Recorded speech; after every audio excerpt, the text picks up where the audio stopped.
रअनसल जनपद संगमनिफ्राय मोनसे प्रेस मिट लानाय जादों।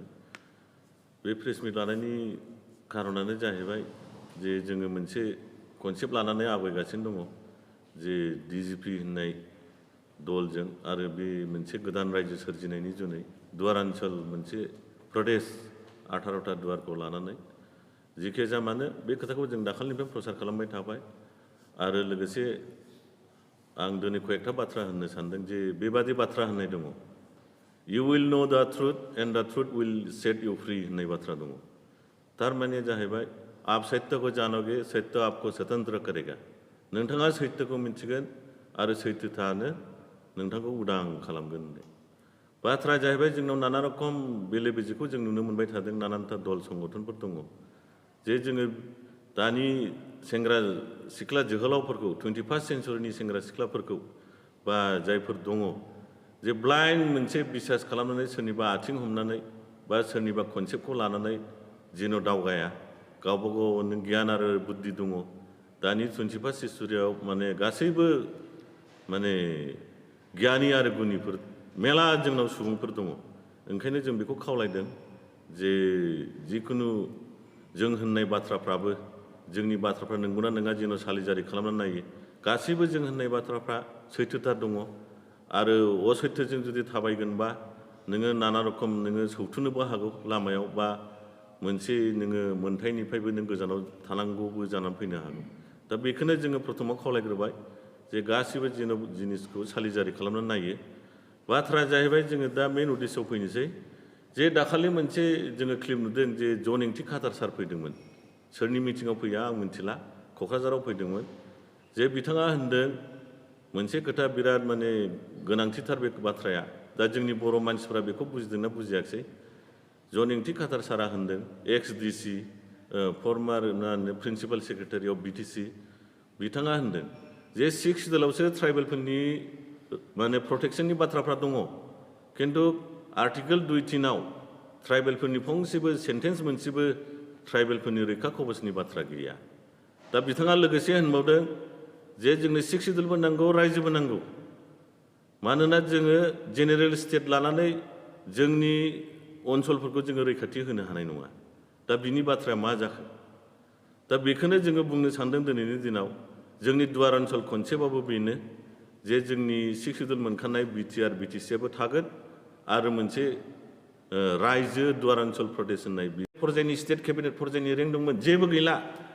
दा खालि बिथांमोननि सिकिउरिटिखौल' यं गाबनाय खोनायो, गावसिनि गोजौआव लालबाथिबो गैला। होमब्ला नोंथांमोना बेखौनो नायदो मा दंबावो बे बिटिसिआवलाय बा बिटिआरआवलाय। हा बेनो जोंनि मानसिफ्रा गासिबो नोङो दा आं मोनसे खोथा होनबाय थादों जाथिनि इसु गैला जोबस्रांजोब्बाय। एन्जरनि गुदुङा जेरखम खुरै खुरनानै मोनसे टाइमाव सुलुं नागिरना खारलाबायो जोब्बाय। दा जाथिनि 2027 जानुवारिनि उननिफ्राय दा फोथाराव खारलाबायबाय सोरबा बिजेपि सोरबा महायबा आम आदमि कंग्रेस। दा जाथिनि इसुखौ नागारना बयबो फेख्रायजोब्बाय। बेलेग खुंखागोन जोंनि मानसिया इउनिटि गैला। हा जोंनि मानसिया गाब्रबाय। दा नोङो नेसनेल जेफोर दल दङ हा बिसोरथ' सागोरबादि नोंना मावाया बहाय मा खामानि आरो नेसनेल दलनि एजेन्डाफ्रा मथ'फ्रा खुनु जाति बिसेसखौ नों खांग्रानानै था खुन्थिंनानै था लांजानानै था बेखौ बोखांनायनि नेसनेल पार्टि दलहा खुनु एजेन्डा गैया। नोंनि जातीय दलफ्रासो लकेल दलफ्रासो सोर जाथिया मा अबस्थायाव दङ बेखौ नायगोन। बिसोरनो नांगौ खालि एमएलए एमपि। वहाँ से 2 एमएलए आएगा उधर से 7 एमपी आएगा। यही हिसाब करता है नेशनल पार्टी। कौन बोरो जाति गड्ढा में गिर गया, संथाली कहाँ लांग करके गिर रहा है, कौन मुसलमान कहाँ गिर रहा है, उसके लिए समय नहीं है नेशनल दलों के लिए। उन लोगों को चाहिए सिर्फ एमएलए और एमपी चाहिए।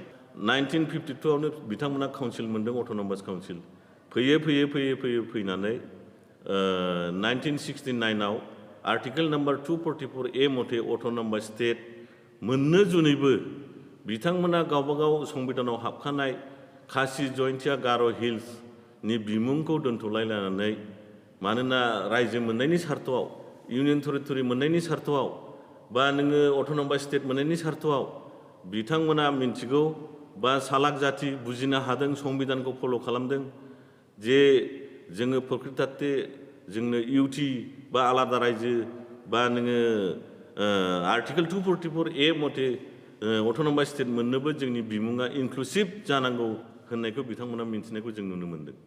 बेखौ नुनानै बिथांमोना संबिधानाव हाबखानाय काउन्सिलनि 6 शिड्युलनि पेरा 20नि पार्ट 2 हाबखानायखौ दोनथ'लायनानै बिथांमोना मानोना नोंथांमोना मिन्थिगौ ना मिन्थिया जे मोनसे हारि मोनसे ट्राइबेलफोरनि जुनै संबिधानाव बिनि हाइस्ट मर्यादाया बिनि राजमुकुटआ मोनथाया 6 शिड्युलनि गोजौसिन आरो गैलिया।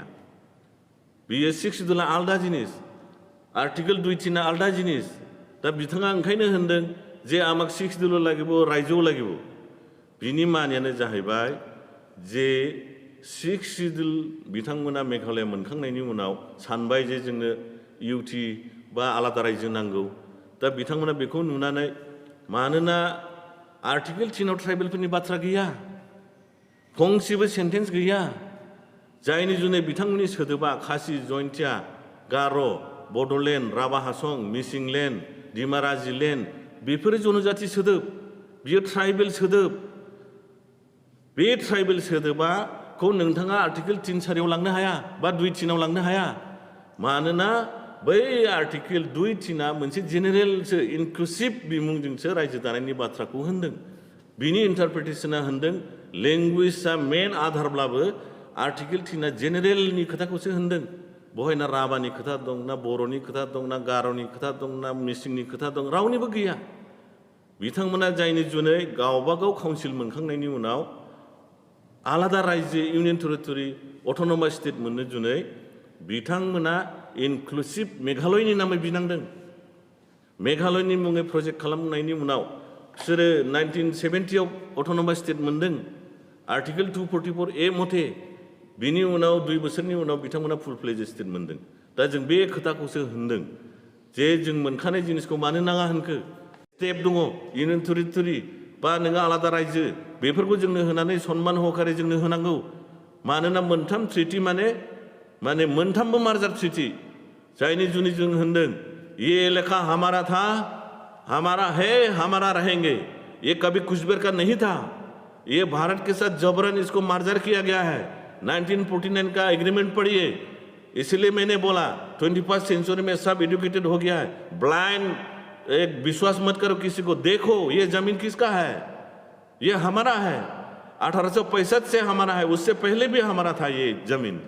भूटान के पास 105 साल रहा, 1760 से 1865 तक, उससे पहले हमारे वीरांगना वीरांगनियों ने इसी इलाको मतलब रक्षा करके हमें चला के आ रहे थे। बे आरो सुरक्षानो जुदि थायाबा जेरखम नोंथांमोना मिथिगौ 6 शिड्युलनि सिङाव जेरै आउट अफ 40 नि गेजेराव 30 समस्तिया बिटिसिआव रिजार्भेसन ट्राइबेलफोरनि जुनै बा नोङो बिदिनो नाना रखम एमएलए एसटि रिजार्भ बेफोर जिनिसा थानाय नङा।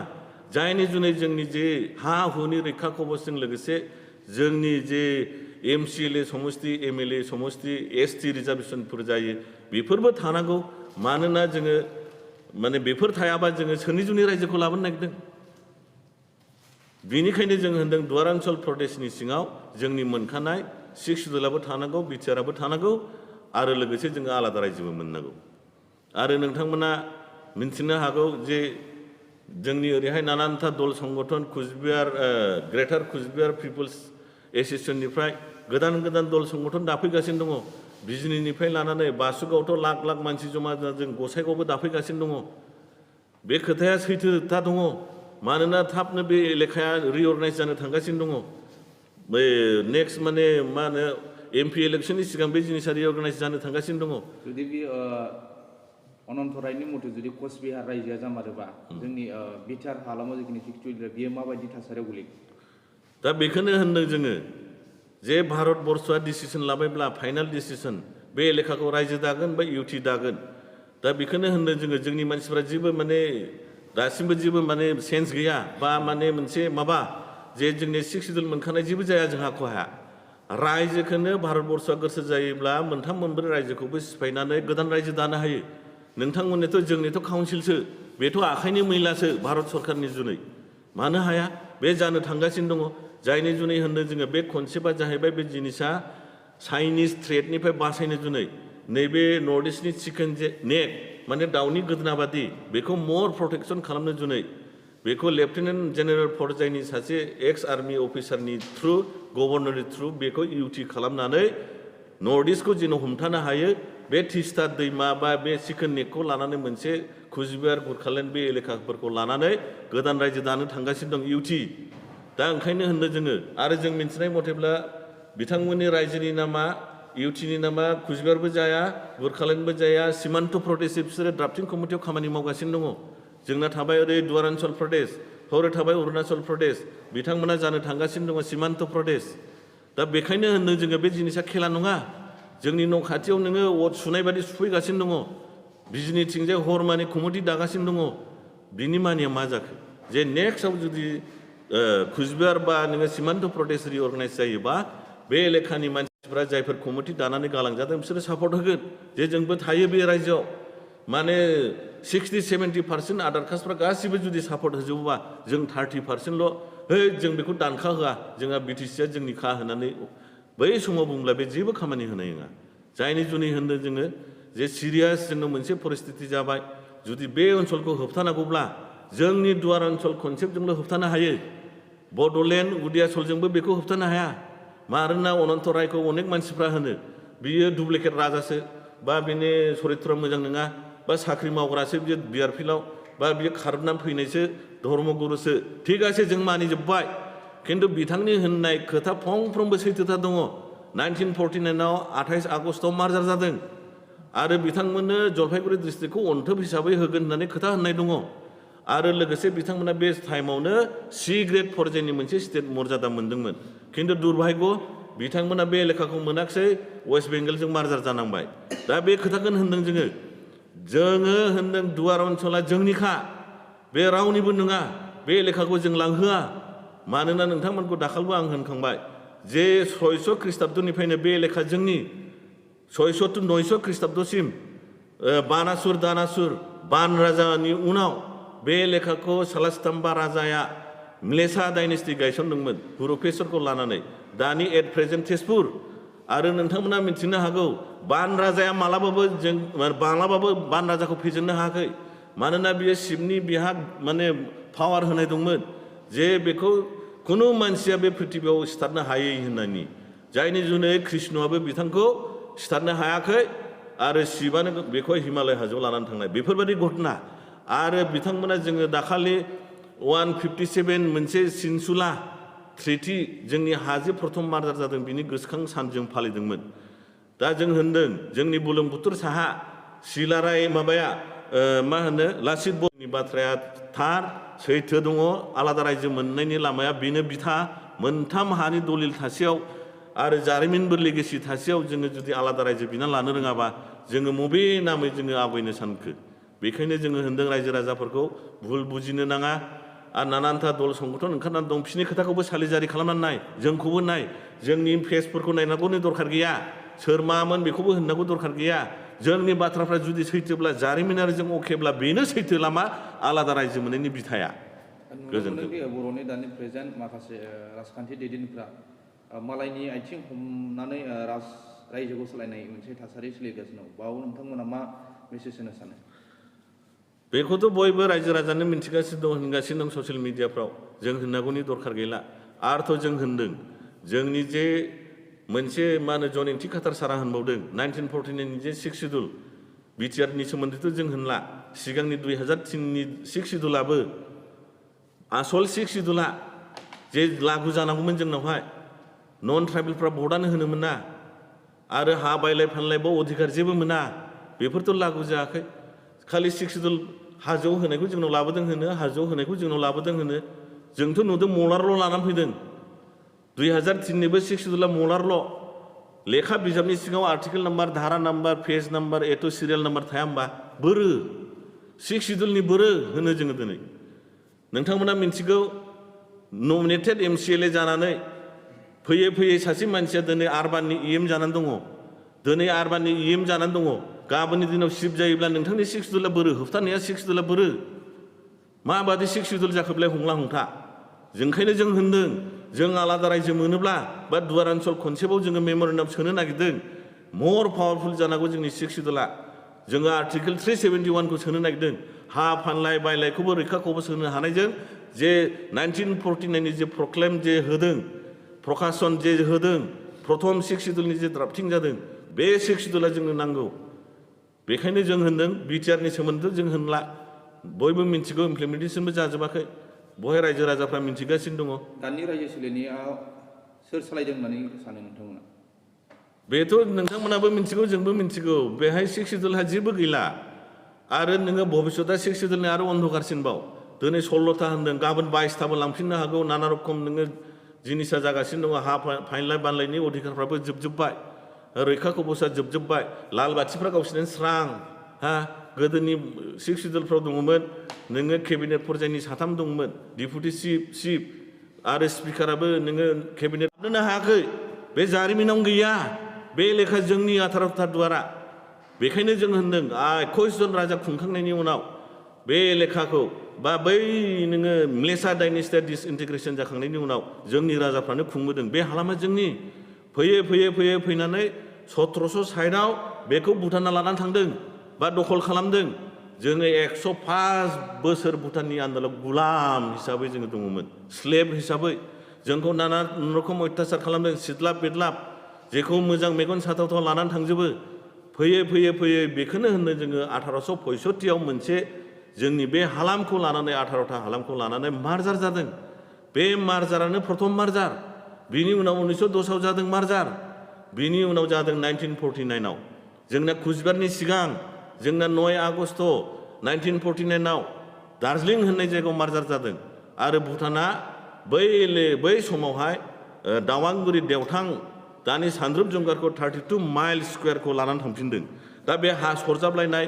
हा रानलायनाय बेथ' मार्जार आरो बे मार्जार एग्रिमेन्टआ जोंजोंसो जानांगौमोन भुटानाथ' नोङो खारबाय बे लेखाखौ नागारनानै दा जोङो बै टाइमनिफ्रायनो 1865निफ्रायनो जोङो गुलाम बे लेखाया जुदि बे हाया बे हालामा कुचबिहारनि खामोनब्ला कुचबिहारनि 1949नि एग्रिमेन्टआव हाबजोबनांगौमोन ना बा बियो आसामनि खामोनब्ला बेखौ भारतबर्षजों एग्रिमेन्ट खालामनांगौ खोथा गैयामोन बा बे हाया भारतनिब्ला बेखौ मार्जार खालामनांगौ दोननांगौनि खोथा गैयामोन जोंनाव गांथाम दलिल दङ कुचबिहार राजायाथ' खोन्थाबायो गांसे दलिलखौ लानानै जों होनदों जोंनाव गांथाम दलिल दं हानि जारिमिनबो दङ दा बिनिखायनो होनदों जोङो जोंनि रायजो मोननाया खाथां जों होनदों कुचबिहारा जेदिनखालिनो रिअर्गानाइज जागोन इउनियन टेरिटरि जागोन जोंनोबो होनांगौ आरो होआब्ला जों इन्टारनेशनेल कर्टआवबो लांनो हायो मानोना बे इन्टारनेशनेल ट्रिटि मोनसे बेखौ इन्टारनेशनेल कर्टआव लांगोन जों भुटानाबो लेंहरजागोन भारतआबो लेंहरजागोन